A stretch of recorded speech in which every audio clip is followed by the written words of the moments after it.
Hello, welcome back to Marvel Puzzle Quest with me, P.I. McLeod.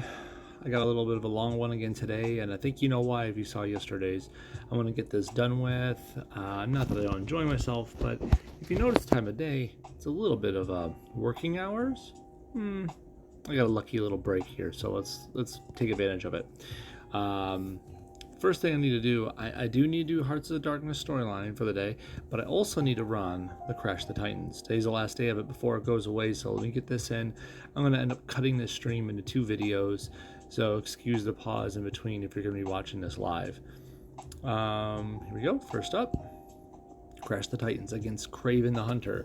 Kraven's set to 535. Everything's fine and normal and dandy there. It's kind of weird that they put him at 535. One of the only things Kraven is known for in Marvel Puzzle Quest is his purple.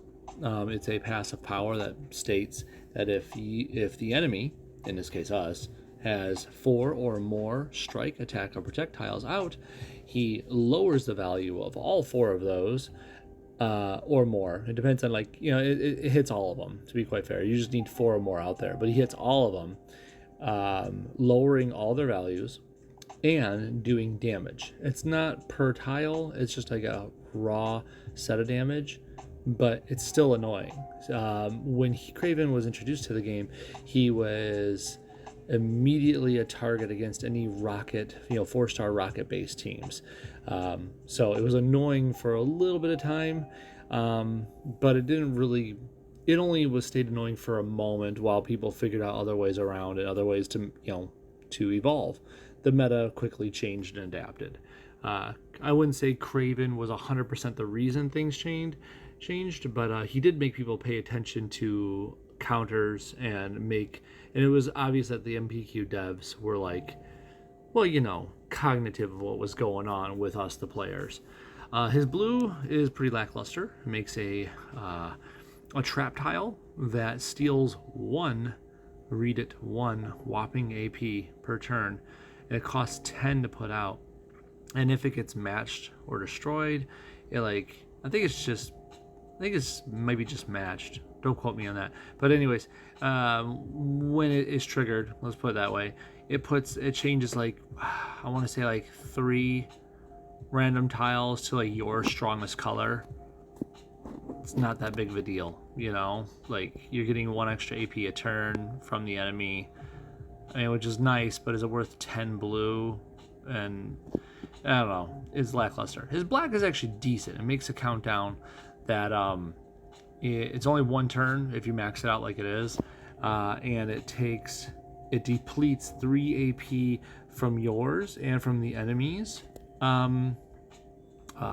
banks, and it does damage for each AP taken. So obviously, if it takes only 2 from one of yours, then it's going to do less damage. But generally speaking, it's taking 6 AP away, 3 from yours, 3 from the enemies, and it does damage for each. And it's actually decent damage.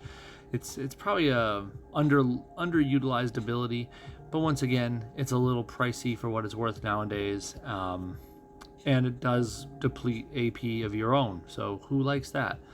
Anyways, I don't foresee us having a big problem unless they give us an enemy that's just gonna, a person to use that's gonna fall right into his strike, attack, projectile shenanigans. And it's not. It's Gertrude York's recent character to the game. She is the 3rd runaway to join the team, and she brings in her dino friend. I'll start with the lackluster part of it, and I don't know, you might think I'm silly for saying this, but her red is pretty lackluster in my opinion. 8 for the power cost, deals some damage. If I put it up to 5, you'll see the full potential. Deals some damage, plus extra damage for each strike, protect, or attack tile combined that you have more of than the enemy. So in other words, if you have 5 and they have 3, then you're getting 2, because that would be the difference. 2 sets of that 709 damage added on that 2800, but you're only allowed to have a max of 5 difference. So if you have 10 and they have 5, that's the extent of it. If you have 5, they have 0. You're not going to get more than that 5 differential. Anyways, then it creates 3 strength, blah blah blah, attack tiles. Strike tiles. I apologize. It's okay. It's not the greatest damage in the world. It relies on you having more of those tiles than the enemy, which is totally possible if you are using a runaway based team, or Rocket as your friend, or Beta Ray Bill.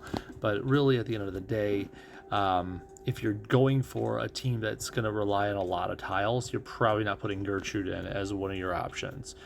Just saying what it is. Her purple is very amazing.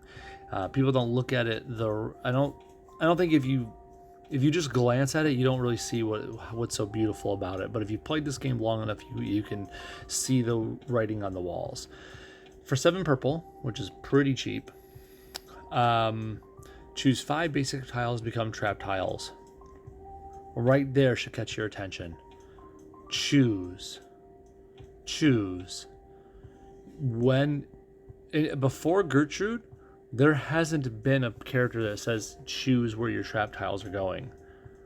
You could just put them wherever you want as long as it's basic tiles with Gertrude, and that in itself is amazing, because if you've played this game long enough, the CPU has patterns to their movement. If there's a match 4 available, it has to take the match 4. So if matched or destroyed by the enemy, so even if it's like a match 4 of team ups, right? You can put your traps on the tiles that the match 4 of team ups is going to destroy or wreck its way through. You can't put it on team up tiles, of course, but you can put it on the other ones that it's going to destroy. Anyways, they each do 2769 damage plus 693 damage if there's another runaway on the team. So you need to have a Carolina or Nico to get that extra damage. But honestly, the damage alone, 2769, plus choosing where it goes.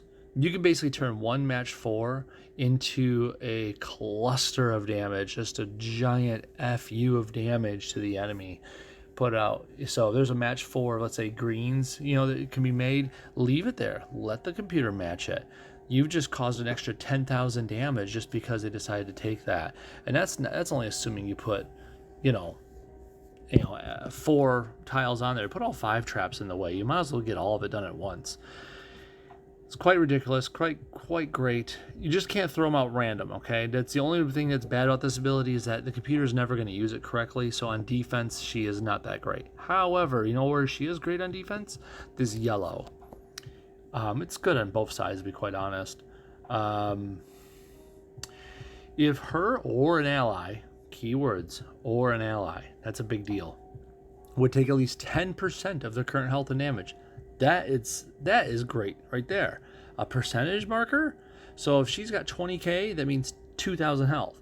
If your 5-star friend you pay her with, I don't know, Okoye or Apocalypse, someone who boosts damage, read between the lines there, takes 10% of their, let's say, 50,000 hit points, so 5,000 damage, which isn't really hard to do. It's hard to do nowadays.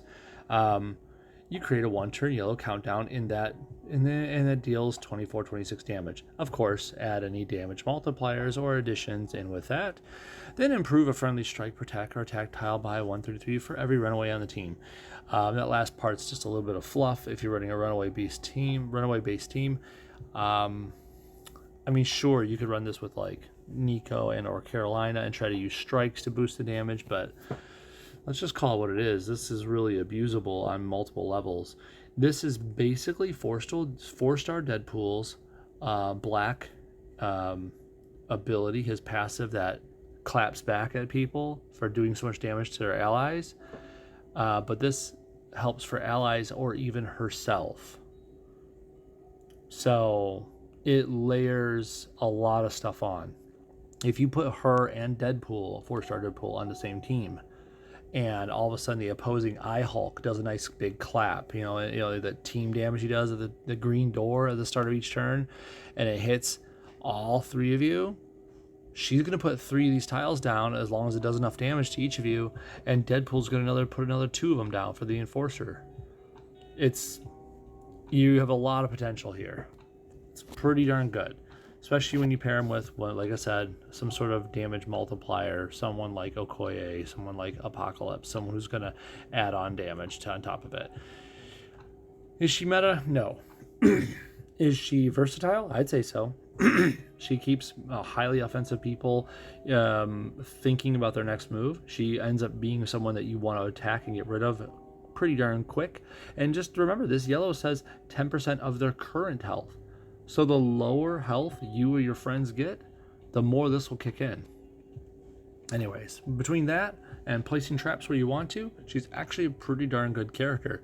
Just gotta have a way to feed her her purple, or just, you know, use her against the right team. Someone that's gonna put out that much damage all at once. Shang-Chi comes to mind as someone that you could definitely put her in against. Someone obviously put her behind somebody like you know, Scarlet Witch or someone else that's going to be able to take the hit and help you buffer, you know, some of your existence.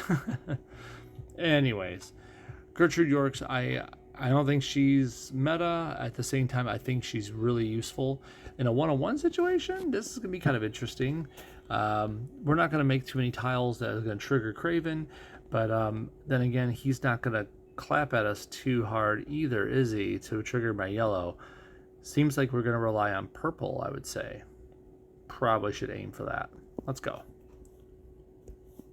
Animation's on because it is a one-on-one. And we want those purples, so I'm going to go right here. There's other different matches that are out there that could definitely be useful, but let's call it what it is. Let's just get our purples and run. We could probably kill them in one use of it if we plan it right. Now, if I had enough purple, I would totally use it on that red, that column 7 right there. The 7th column would be perfect, but there's not enough purple yet, so I'll take it myself. And there's the purple I need. So now, let's see if we can set up a match 4. We can. So, if I move this green downward, it's going to leave those yellows in column 4 ready for a match 5. That's kind of sucks, but yeah, I think it'll be worth it. We're going to go 1, 2, 3, 4, 5. Because as soon as I move those greens downward, that yellow in column 3 is going to be prime, set and ready to match in between those, making a match 5 for them. It's not too many times that you want to be at the mercy of a match 5. I think this is one of them. Just making sure nothing's going to throw this off. I think we're good.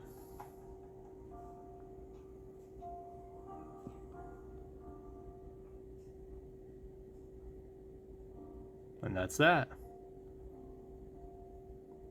Setting up the enemy to lose is never a bad thing. Hey DCU, how you doing, buddy? So you probably just got to see a Kraven walk into the biggest trap of his life, which is kind of funny since he's the hunter. But anyways, I'll take my legendary token and I'm going to run. So, that, and I'm doing great, man. I'm on a little bit of a work break, and I'm trying to make the most of